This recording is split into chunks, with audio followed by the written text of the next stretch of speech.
Hey y'all, this episode of Arcane Carolinas is brought to you by Squat Shots. Squat Shots are available in a variety. Squat Shots are a product of BDDY Holdings Incorporated, a diagonally integrated company with several major subsidiaries.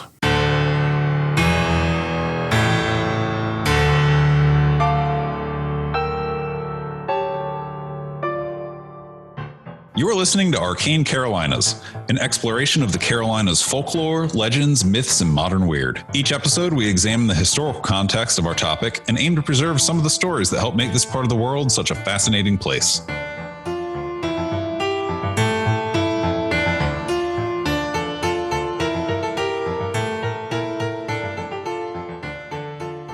This episode was recorded live at Ret-Con 2025 in Durham, North Carolina. Thanks for listening. Hello and welcome back to Arcane Carolinas Live at Ret-Con, Session 3, where everyone in this room has had to hear me say, "My name is Charlie Mushaw," several times.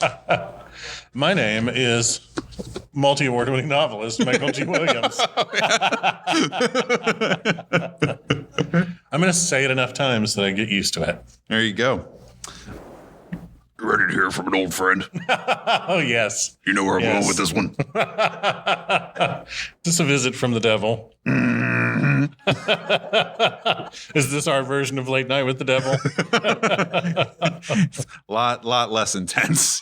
It's such a good movie. It's a great movie. It's so good. This has nothing to do with that, though. No, but I just want to point out that's a great movie. It is. No, it's been a little while since we've heard from Old Scratch. And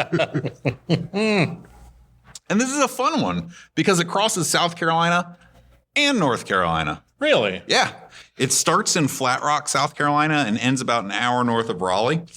And where it ends in north of Raleigh is interesting, and we'll get to that later in the story. But I can tell you that it is between 401 and US 1 in a field off of State Road 1131, Pinnell Road, near Largo Lake. The actual address is some manner of debate that we'll get to. Okay. Yes.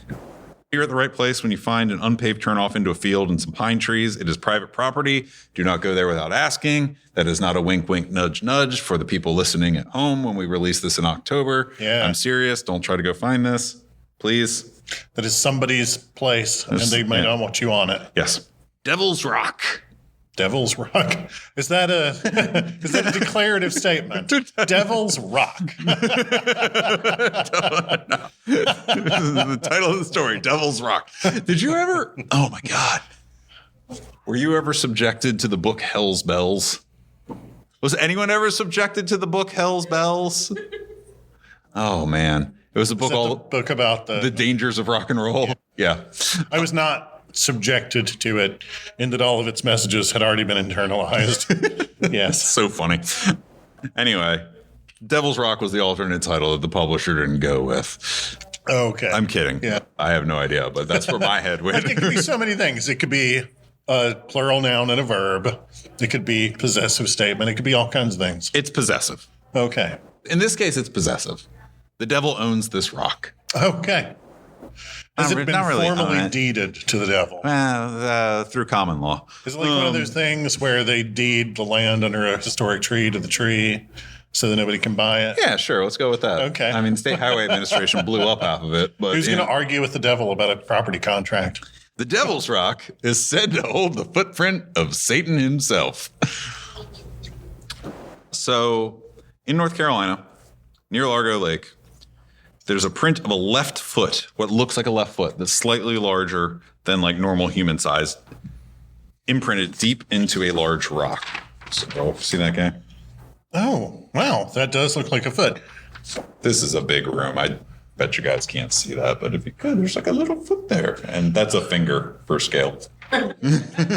So one of my immediate thoughts was, is this just a case of a petrified foot? But go on. Or petrified footprint. Yeah. So how did the devil's footprint get to a rock in North Carolina? If we started in Flat Rock, South Carolina. What follows is mostly from NC Ghosts. Oh, yeah, yeah. I could not find anything other than cut and pastes from NC Ghosts. We talk a lot about that the danger of that, but also that to some degree is a testament to NC Ghosts because that guy does really fantastic work. So I'm going to pretty much read that account. Okay. Full credit to that website. See, that's another thing that was recently pointed out to me in a conversation about a thing that I won't go into, but we had talked about on Discord about other shows. Yeah. The fact that we always go out of our way to credit our sources is appreciated. Yes. It'd be really cool if other people that borrowed from us did the same. Wouldn't it be? It would be really neat. Stares at microphone. So, some time ago, there was a man in Flat Rock, South Carolina, who was reported to be a really bad dude. Okay. He fought, drank, cussed, and racked up a list of sins. Good times. So long that if you wrote them all out, the paper would stretch for miles. Oh. Yeah. So this man was growing old, as we all do, and he was reflecting on how he had lived his life and was like, this isn't going to go my way. The thing is, he didn't really want to go to heaven. Oh. Because it didn't align with his interests. He was worried he might be bored. He knew he didn't want to go to hell, but he didn't want to go to heaven and be bored, so he didn't want to repent. Yeah. So what he figured was he was going to trick the devil. All right. So he knew his time was near. He went out and bought a bunch of tacks, like thumbtack. Yeah. And he went to a rock, the very rock where Flat Rock, South Carolina gets its name. And he put these tacks on the ground and covered them up with old leaves and sat down and waited to die. Okay. And soon enough, the devil appears before him, come to carry him away, and says, you ready to go? And the man says, I am. But before I do, I sure would like to get a look at you. I've been on your side this whole time, and I've heard so much about how magnificent you are. Why don't you come over here? I know you're a busy man, and when I'm down in your place, I won't get a chance to see you. I just want to get a good look at you. Why don't you come over here? And the devil is a vain creature. Naturally. And he puffed himself up, stepped forward to show off, stepped down hard on those hidden tacks, so hard that he jumped up in the air and did not come down until he was a whole state away. Oh. In North Carolina, he came down so hard that when he hit the ground, it forced his left footprint into that rock. Interesting. And at that point, he was so scared of the man that he didn't want him. Heaven wouldn't have him. So now his ghost walks the earth between Flat Rock, South Carolina, and that area near Largo Lake. Wow. All right, that's a pretty hokey story, right? It's like very like, oh, don't get me. I'm stuck in the briar patch kind of thing. It's one part Hezekiah Jones, one part Bugs Bunny. Yeah, exactly. Yeah. And More, I guess Roadrunner. It's more. It's Wile E. Coyote meets Hezekiah Jones. No, I'm going to go Bugs Bunny. Okay, yeah, no, it's Bugs Bunny. Because he's trying to trick him. Oh, I'm down here. Come get you're me. so beautiful. Come closer. Right. Oh, yeah. That's Bugs. So most versions of the story seem to be cut and pasted from the ever-reliable NC Ghosts. But I found something in there that was very problematic. They list in the article that it takes place in Largo, North Carolina. There is no Largo, North Carolina. Oh. Yeah. Was there ever? No. There's a Largo Lake right by the rock. The road names are all accurate. Yeah, I found a group on Facebook where they said, here it is. That's where I got the picture. So I was able to track down the location and everything. It's near Largo Lake, but the town's name is Norlina. Oh. Which I found interesting. Yeah. Now, just because there's no unincorporated communities called Largo in North Carolina, maybe the general area is called Largo by people that live there. Maybe at one point it was referred to as Largo. And I think that gives us clues as to the origins of the story, which makes it more interesting for me. Because obviously this person got this story from somewhere. Yeah. This whole site is very good at saying. Yeah. So He doesn't just make stuff up. no. The other problem that I had is there are devil's footprints in South Carolina. And some of the accounts online say that there's devil's footprints at Flat Rock, South Carolina, the ones that cut and paste this. But if you actually look into all the Flat Rock, South Carolina from South Carolinians, it doesn't line. Nobody has the story down there. It's almost like it completely originated from Largo Lake. Maybe they just picked some place far away. That's what you're one step ahead of me. I'm sorry. See? So, similarity to other stories, you touched on that as well. It's like the Devil and Hezekiah Jones, where it's broadly accurate geographically. Sure. And there are places of the appropriate name. It's a story about a bad man. No name in this one, though. The big difference being that it ends with a ghost. So that's cool. Yeah, I like that. Right. Yeah. And it gives you a ghost that could be anywhere because he journeys between the two places. Yeah. I like that, especially. I love the Hezekiah Jones story. Yeah. And I'm always a little sad in the Hezekiah Jones story when the devil takes Hezekiah Jones away. I like somebody outsmarting the devil. So I think this is an example of a pre-internet type campfire story. Yeah, totally. People camping at the lake probably came up with it and passed it around, and it got repeated over, and it became a hyper-local piece of Tally Johnson's storytelling expertise. Yeah, folklore. Yeah. This is where folklore happens and comes from. This is like right up Tally's alley. Yeah. This is Tally's alley. But it's his kind of tale. Yeah, totally. Right? It's like, it's his kind of tale. It's hyper local. He could probably tell you exactly where it started. Oh, I guarantee you he knows the story. Yeah. If he doesn't, I guarantee you he will know this story 3 minutes after you ask him about it. I like it. It's silly. It's fun. It feels like a good traditional storytelling, which is something that we don't get into too often. Yeah, no, I don't really give a rip whether it's quote unquote real in the sense of there having been a person that this describes or whatever, or the places even. I feel like it's a great, fun little story of trickster behavior. Only the trickster behavior is a person. It's like a person is engaging in the trickster behavior. And that's a nice, fun twist. Yeah. We have been at this for a while. We have. I'd like to stop talking. Okay. I think these people have heard a lot from me. I remember 2 days ago when you were like, do you have anything for the grab bag? And I was like, I'm not planning on it. And you were like, okay, no problem. I have. And now I wish I had come up with something just to have saved you from talking so much, but not so much that I did so. I have a little short one that I'm with show and tell for tomorrow night after yours. Oh, good. Good. Yeah. So we'll be good there. But yeah, Q&A time, hangout time. We're keeping it loose. We're keeping it as loose as whoever dropped that. There's a door there. Where do you think that door goes? Oh, it goes to the back hallways between the kitchen and these rooms, which are often used for banquets. One time we got lost in those hallways at the convention center. Yes. So that was a real liminal spaces kind of moment. That was fun. But we were at we were at the Raleigh Convention Center. Yeah. And our time slot ended. It had been a weird day anyway, because we showed up at the time that we were told and was printed in the schedule.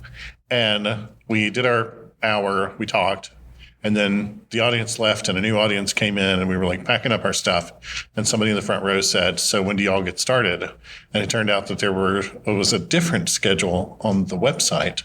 And on the website, it said that we were about to start, not that we had just finished. So we kind of freestyled it. We literally stood up from behind a table like this, I can't sit anymore, grabbed the mics and just walked around. And then at the end of that, we're packing up our stuff. And the next people coming in just basically kick in the door at the back of the room and are everybody out. They're get out of the way. They were very polite about it, I'm sure. But there was a real pressure on us to get off the stage area. There's a lot of people. And so we went through the back door. We went through the back door, which turned out to be into this massive cavernous labyrinth. It was like in Spinal Tap. When they're walking around trying to find their way through the stadium. And there was caterers and people working everywhere. No one paying us any mind. No. They're wheeling carts full of sodas and stuff by. I'm like, do you think we can just take some of that? Yeah. Are we allowed to have that food?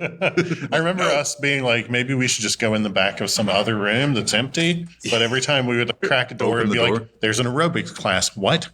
And you'd crack a door and be that's backgammon games. What? And it was stepping between dimensions. It was we had found the nexus. It was pretty cool. Yeah. I had a good time. There was literally a dance competition. There was. It was very strange. We opened the door and people were dancing. We were like, we're going to close the door now. Yeah. It's just so weird. Very surreal. Go to the next one. Eventually, somebody with a badge from the convention saw us and was like, why are you here? We're like, we don't know. Yeah, we were like, we are trying. That was right, because we to wound up in like leave. the command center. It was like all the like computers and like network rack and stack stuff they had to like, facilitate the whole event. They're like, how'd you get in here? We're like, oh, we walked through that door. We were like, our recording ended? We don't know. You need to leave. Yeah. But yeah, we'll be doing this again tomorrow night. Michael's leading that one.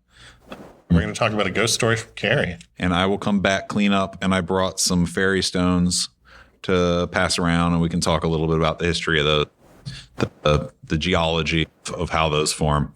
And then Sunday, I'm supposed to talk about. I say a lot of things, and sometimes I dig myself into a hole. I pitched a lot of panels, and this one is going to be about parapsychology, what it is, what it's represented as, and from a personal perspective, where I think it should be headed, and resources that sort of align with that more scientific approach of let's get out of trying to make the next great reality TV show or sell the next gadget and actually return to academia with parapsychology. Have you been to the Rhine Center in Durham? I have not. We have some friendlies there that correspond with us pretty regularly, and we've met some people from there. Michael has been. I went there and had a past life regression hypnosis session done 12 years ago. Okay. And I walked out of it feeling like I understood a lot more about myself than I expected to. And I don't assign it a truth value as like an objective truth, but there were definitely parts of my psyche that I felt like I had better insight into. Right. And if that's because I literally lived that life, then great. And if that's because I was hypnotized into coming up with some narrative explanations for some things I knew about myself already, then that's great too. Yeah. And I recently emailed with the guy who did that and might be doing a second one and might, depending after listening to them, how I feel about it, because it's in many ways very personal. I might release those as an Arcane Carolinas episode, just because I think it would be interesting for people who are curious about having that done to know what it's like. If it's real, then the life I had lived that it described was very different from my life now. But some of the experiences in it explained some of the things that I feel like I carried forward with me. So it's very powerful to have done. And I never would have had that done without the Rhine Research Center being there. For some reason, that gave me the permission I needed to have that. And so highly recommended if you ever have the chance. They're good people.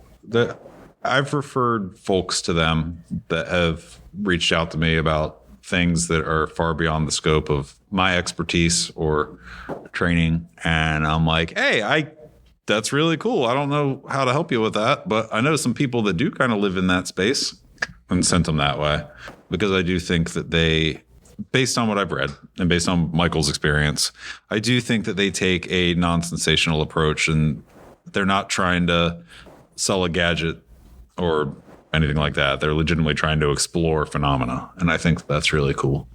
All right. Thank you, guys. We did, an hour and 20 minutes.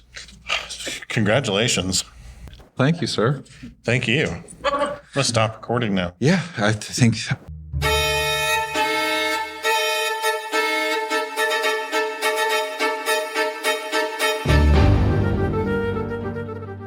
You've been listening to Arcane Carolinas. Thank you for listening. We hope you enjoyed it.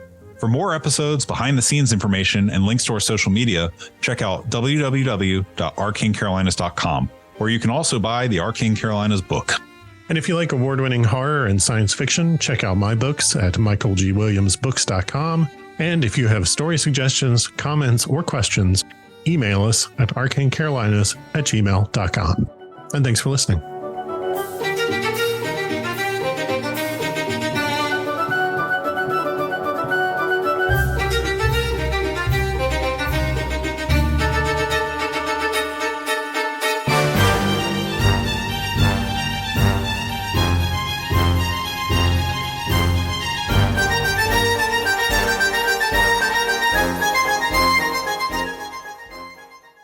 The Devil's Rock is said to hold the footprint of Satan himself. Really? I am so sorry for that hiccup. Dang. Excuse me. Let's do that again for the tape.